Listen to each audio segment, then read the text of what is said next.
Hi everyone, welcome to a new chess video. In this video, I'm going to show you how to punish the bishop pin on the knight and queen. In other words, the bishop pin on g5. I'm absolutely sure this is a pin you run into in a ton of your games. Well, from today on, you'll actually want your opponent to play this pin against you because you'll know how to punish it brutally. Usually, this pin happens in the Italian opening, although you'll see for yourself that it shows up in a ton of other openings too. But the clearest example of all is in the Italian opening. For anyone who doesn't know what the Italian opening is, it's this right here, okay? These two moves, and that's it. Here, it works whether you play knight to f6 first or bishop to c5, because you'll end up in the same position either way, okay? For example, bishop to c5, natural moves would be castling, right? Knight to f6 and then d3. This is a totally typical position in the Italian opening. If you play knight to f6 first, it's the same, because after knight to f6, d3 is usually played to defend the pawn. Then you can continue with bishop to c5 and castle. The idea here is that before we castle, we're going to play d6.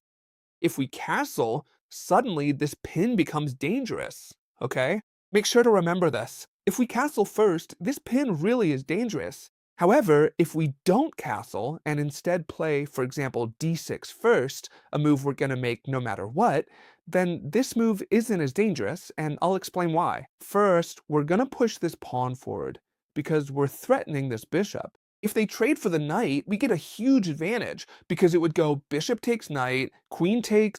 The queen would be supporting the attack from this knight, and most likely, thanks to this attack, we'd end up finishing the game. In other words, it wouldn't bother us at all if, after pushing this bishop away with the move h6, they captured the knight on f6. So the most common move, and the one people always play against you, is this one here, right? But now, since we haven't castled, we can play g5 with a lot of force. So why doesn't this work if we've already castled? Well, it's very simple. If instead of playing d6 here, we had already castled, then h6, bishop to h4, and g5 would be a mistake, because white could go for this knight sacrifice, knight takes for two pawns, with a lot of success, since now the king would be pretty exposed here, and this knight could be attacked very strongly. So the big difference, pay close attention to what it is that now, with d6 played, this doesn't work, and I'll explain why it doesn't work. Knight takes, pawn takes, bishop takes, and now they're really not threatening us with anything. On the contrary, they've sacrificed material and actually helped us attack.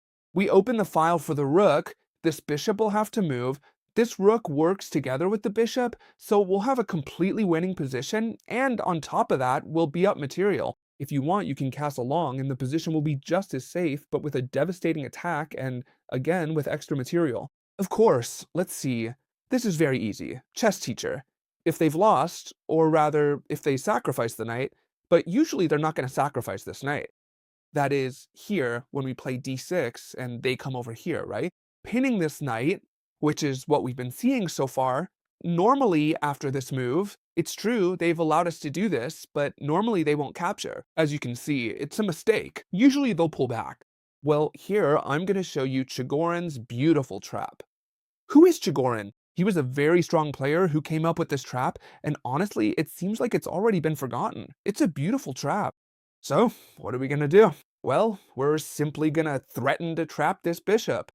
This video is amazing, I promise you. Save it well, because if you study it carefully, you'll never get your knight pinned like this again. So if you like this kind of video, make sure to leave a big like, okay? If we reach, pay attention. I'm gonna ask for a lot, but since you all are the best in the world, maybe we'll make it.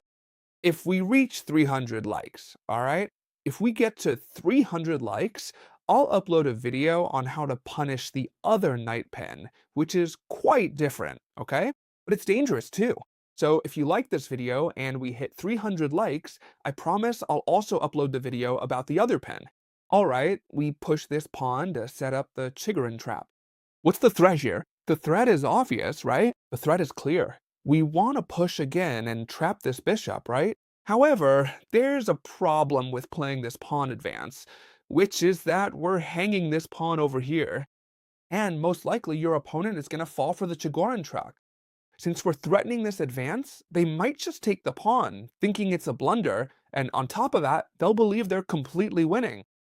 Before we continue with this, if they don't fall for this trap, the game is still going to be comfortable for us. In other words, if they try to save this bishop, the game will still be comfortable for us, since we have a really good position, a potential breakthrough here, and then we could push forward, open up with the rook, castle long, bring the other rook over. So don't worry if when you play this Chigorin trap, they don't fall for it, okay? And they play something else because it's still a very comfortable position. However, I assure you that almost everyone who has pinned the piece doesn't know all of this. I promise you. And they're going to capture this pawn for free. Why? Because on top of that, look at the huge threat they're making against the f7 square, right? Now it looks like white has an extra pawn and a crushing attack. However, we're going to ignore this attack and stick to our plan. h4. Come on, chess teacher, aren't you going a little crazy? You're threatening my bishop, but I hit you with this move right here. They have to do this because it's already too late. It's too late to try to save the bishop. This bishop can't go anywhere anymore. That's why you absolutely have to get into this game. They're threatening our queen and our rook. All right, there's something you need to know here. If you move the queen away, that is, you play queen to e7, the game is very comfortable for you. Okay? Very comfortable for you. Even if they end up capturing this rook, the position is still quite favorable for the black pieces. Alright? In fact, if they capture your rook, you still capture this bishop and black have the advantage. However, that's not Chigorin's trap. That's not Chigorin's trap. So what is Chigorin's trap? Letting them take the queen. And you're going to be amazed because it's incredible. It's absolutely impressive. We let them take the queen. Given that so much material has already been sacrificed, white has no choice but to capture the queen, obviously. And now I'm gonna explain something to you. It's true that that white has a lot more material, because they have a queen in exchange for a bishop and two pawns. That's obvious. No, sorry, a queen and two pawns in exchange for a bishop. It's clear that they have a huge material advantage.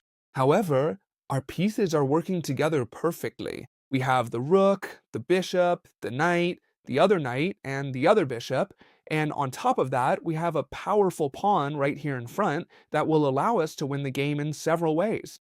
At this point, I can assure you that you've already won the game.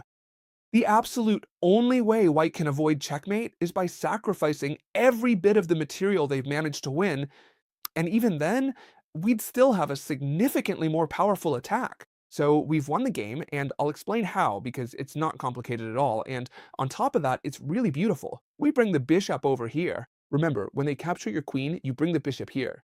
If someone didn't catch everything the first time, don't worry. The good thing about YouTube is that you can watch the video as many times as you need. There's absolutely no problem. I'm gonna try to explain it so everyone can understand. We come in to threaten the queen. Obviously, they could give up the queen, which is disastrous, because if they do, we'd come in with the knight and keep attacking with all our pieces, plus we wouldn't even be down material.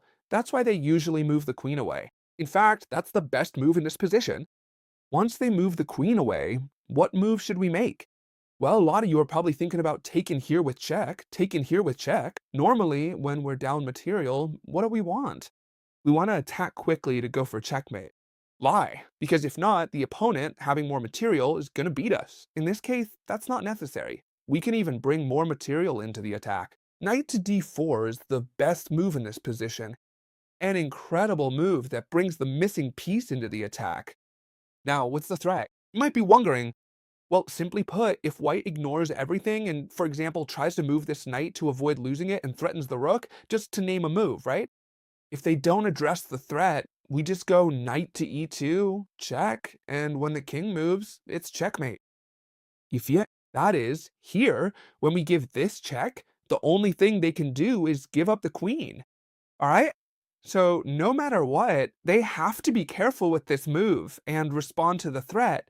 And here they have several options to deal with it. First of all, what happens if they capture the pawn?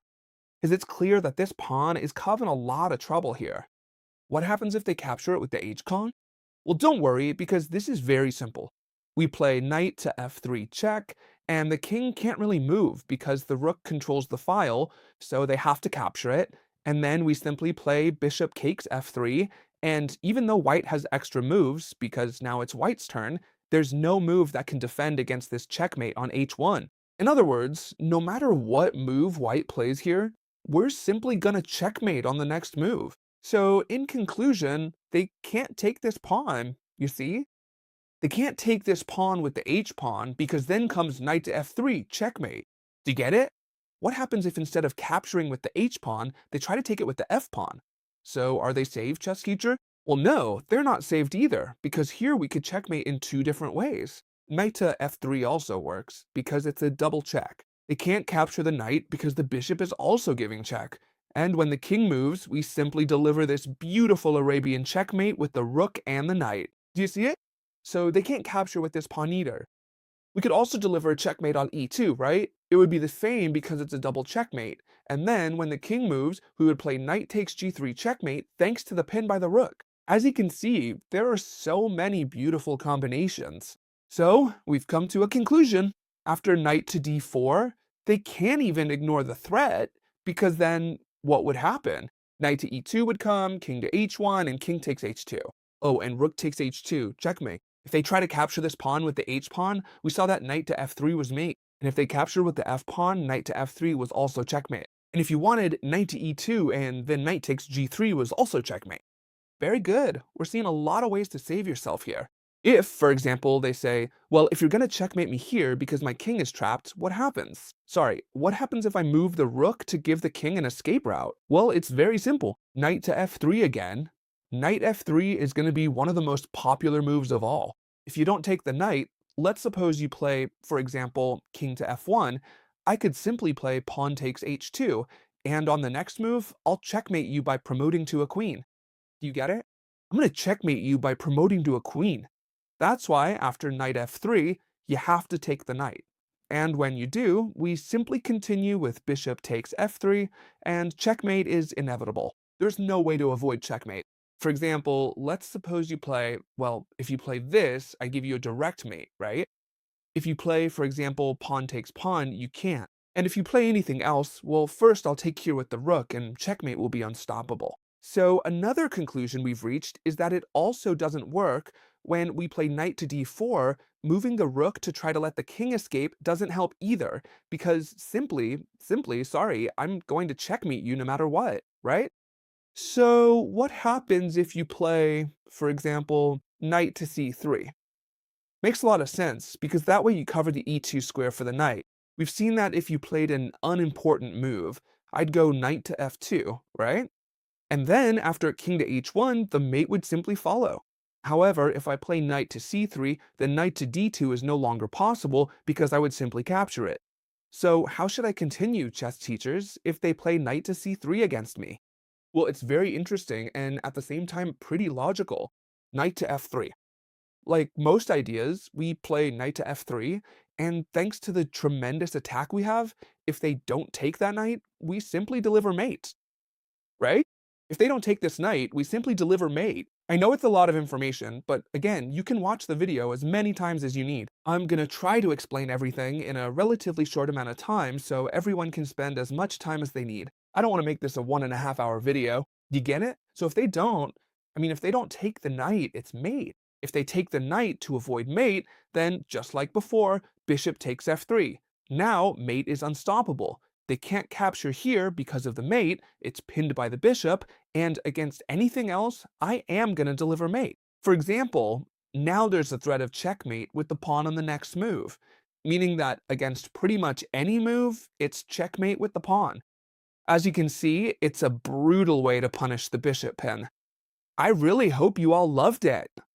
If you like these kinds of videos, I put a lot of effort into them and deliver them to you almost daily for free. Leave me a big like, and if we reach 300 likes, which would make me really happy, then I'll show you how to punish the other pin. I hope you all loved it. Let me know in the comments what you think, and I'll see you tomorrow, as always, friends, with another new video. Goodbye.